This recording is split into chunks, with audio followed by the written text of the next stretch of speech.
আজকে মানুষ যে আমাদের নেত্রীকে ভালোভাবে দিয়েছেন, আমরা কিন্তু সেটা ধরে রাখতে হবে।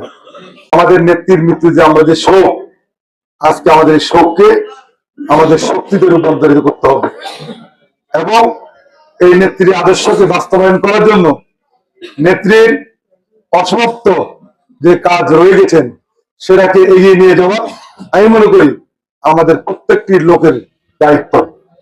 তিনি যেভাবে এই বাংলাদেশকে প্রতিষ্ঠা করতে চেয়েছিলেন, তিনি যেভাবে এই দলের কর্মীদেরকে ভালোবেসেছিলেন, তিনি যেভাবে এই দেশের মানুষকে ভালোবাসছেন, দেশকে ভালোবাসছেন, আজকে আমরাও বেগম খালেদা জিয়া যদি আমাদের মাঝে নেই, কিন্তু বেগম খালেদা জিয়ার আদর্শ, ওনার ভালোবাসা, ওনার দেশপ্রেম ইনশাল্লাহ আমরা সকলেই বুকে ধারণ করব এবং নেত্রী যেভাবে বাংলাদেশকে প্রতিষ্ঠা করতে চেয়েছিলেন ইনশাল্লাহ আগামী দিনে তারেক রহমানের নেতৃত্বে আমরা সেই বাংলাদেশ এই দেশের মানুষকে আমরা উপহার দেব।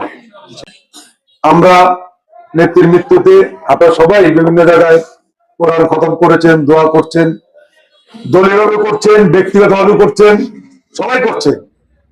কারণ আমরা দেখেছি যে বেগম খালেদা জিয়ার মৃত্যুতে যে বাংলাদেশের মানুষ কত শোকাহত।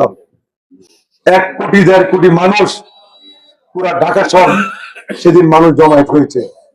এতে বোঝা যায় বেগম খালেদা জিয়া বাংলাদেশের কত জনপ্রিয় একজন মানুষ ছিলেন, কত জনপ্রিয় ছিলেন। এরকম জানাজা বিশ্বে 2-1টা হয়েছে কিনা আমার সন্দেহ আছে, এত বড় জানাজা কখন হয়নি। আমাদের নেত্রীকে এদেশের মানুষ সেই ভালোবাসা দিয়েছে।